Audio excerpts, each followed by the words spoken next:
Welcome to light weight terrace garden. ఎప్పుడు అరుదైన విత్తనాలు చూపెడుతుంటాను. అందులో ఇవి రోజు చూడండి, ఇదొక రకమైన తులసి.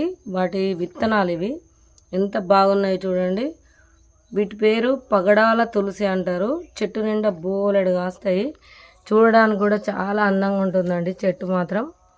ఇది దేవునికి పగడాలు వేస్తే చాలా మంచిదండి. పగడాల తులసి అంటారు. ఇలా ముట్టుకోగానే పడిపోతుంటాయి చూడండి. ఇప్పుడు ఇవన్నీ హార్వెస్ట్ చేస్తున్నామండి. వాటికి పువ్వు కూడా వస్తుంది. పువ్వు కూడా ఎంత బాగుందో చూడండి, చాలా బాగుంటుందండి పగడాల తులసి. ఇవి ఎప్పుడప్పుడు అయిపోతున్నాయండి. మీకు కూడా ఎవరికైనా కావాల్స్తే వాట్సాప్లో హాయ్ అని పెట్టండి. పగడాల తులసి. ఇప్పుడు ఇవన్నీ హార్వెస్ట్ అయినాయి చూడండి, ఎంత బాగున్నాయో. ఆగండి.